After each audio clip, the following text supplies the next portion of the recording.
Yes sir. వైజాగ్కి సంబంధించి AP digital హబ్గా మారుతుంది అని చెప్తున్నారు కదా, అక్కడే ప్రాధాన్యత ఎందుకు అన్నటువంటి ప్రశ్నకు ఒక సమాధానం మీరు ఇచ్చారు. ఏంటది? క్వాంటమ్ కంప్యూటర్ సెంటర్ అనేటటువంటిది అమరావతిలో పెడుతున్నాము అన్నారు. దీనివల్ల ఎలాంటి పరిణామాలు ఉండే అవకాశం ఉంది? ఇప్పుడు చాలా సందర్భాలు మీరు చూడండి, విశాఖపట్నాన్ని మేము పారిశ్రామికంగా అదేవిధంగా ఐటీ హబ్గా చేయాలని మొట్టమొదటి నుంచి చంద్రబాబు నాయుడు గారు చెప్పుకుంటూ వస్తున్నారు.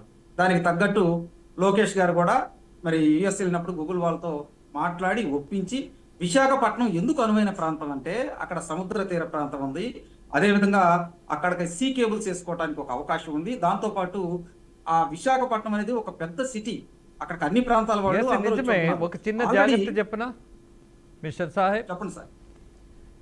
మీకు అలవాటుగా చంద్రబాబు లోకేష్ మాత్రమే అభివృద్ధి కోసం అలాగే ఇలాంటి పెట్టుబడి సమావేశాల్లో ప్రాధాన్యత అంటున్నారు. చిన్న ప్రమాదం ఉంది మీకు. పవన్ కళ్యాణ్ పేరు చెప్పండి, బీజేపీ నాయకుల పేర్లు కూడా చెప్పండి. బికాజ్ కూటమి ప్రభుత్వం కదా, టార్గెట్ అయిపోతుంది. నేను ఒకటండి రాజేంద్ర గారు, ఇక్కడ చాలా కీలకమైన పాయింట్ మీరు చెప్పింది. దేశ విదేశాలు చంద్రబాబు నాయుడు గారు లోకేష్ గారు వెళ్ళారని చెప్పాను నేను. ఇక్కడ కేంద్రం నుంచి ఒకటండి, కేంద్రము సహాయ సహకారాలతోనే పవన్ కళ్యాణ్ గారు గూగుల్ వచ్చేటప్పుడు వీళ్ళందరూ కలిసి వెళ్ళారు. That is okay. నాకు దీనికి సంబంధించి అమరావతిలో క్వాంటమ్ కంప్యూటర్ సెంటర్స్ వచ్చినందువల్ల వచ్చే అభివృద్ధి అమరావతి ప్రాంతానికి ఏదైనా ఉంటుందా లేదా అన్నది ఒక క్లారిటీ ఇవ్వండి. ఎలా ఉంటుంది అన్న దాని మీద. ఖచ్చితంగా చంద్రబాబు నాయుడు గారు 1998లో మైక్రోసాఫ్ట్ తీసుకొచ్చినప్పుడు హైదరాబాద్ చాలా మంది అన్నారు, ఏమంటే 100-500 ఉద్యోగాలు వస్తాయి, చంద్రబాబు గారు హడావుడి చేస్తున్నారని. కానీ ఆ రోజు హైటెక్ సిటీ రావడం వల్ల హైదరాబాద్ ప్రాంతం మొత్తం మారిపోయింది. అక్కడ ఉండేటువంటి పాత బస్తీలో వాళ్ళు కావచ్చు, చాలా మంది బస్తీల్లో ఉండేటువంటి వాళ్ళు కావచ్చు, వాళ్ళు చేతి వృత్తుల వాళ్ళు చాలా మంది కార్లు నడిపే వాళ్ళు కావచ్చు, చేతి వృత్తుల వాళ్ళందరూ కూడా డెవలప్ అయ్యారు. వాళ్ళ పిల్లలు కూడా ఇలా ఐటీ ఉద్యోగాలు చేస్తున్నారండి. అలాగే క్వాంటమ్ వ్యాలీ అనేది అమరావతి తీసుకురావడం వల్ల ఏంటంటే ఇక్కడ దాని అనుబంధ విభాగాలు, నేను భవిష్యత్తులో మైక్రోసాఫ్ట్ అమరావతి వచ్చిందండి, దానికి అనుబంధంగా గ్లోబల్ లో ఉన్నటువంటి టెక్ కంపెనీలు వాళ్ళు ఇక్కడికి వస్తారండి. దానివల్ల బ్రహ్మాండంగా ఇక్కడ ఉన్నటువంటి యువతకి ఉపాధి అవకాశాలు మెరుగవుతాయి. దాంతో పాటు ఏంటంటే ఈ ప్రాంతం మొత్తం కూడా వివిధ కంపెనీ వాళ్ళు వస్తారు. మీరు ఒక క్వాంటమ్ వ్యాలీయే కాదండి, ఇప్పుడు మంగళగిరిలో మీకు టాటా ఇన్నోవేటివ్ సెంటర్ ఒకటి పెట్టారు మయూరి హబ్ లో. దాంట్లో ఏంటంటే దాదాపు 7-8 మంది కంపెనీలు వాళ్ళు ఇక్కడికి వచ్చారండి.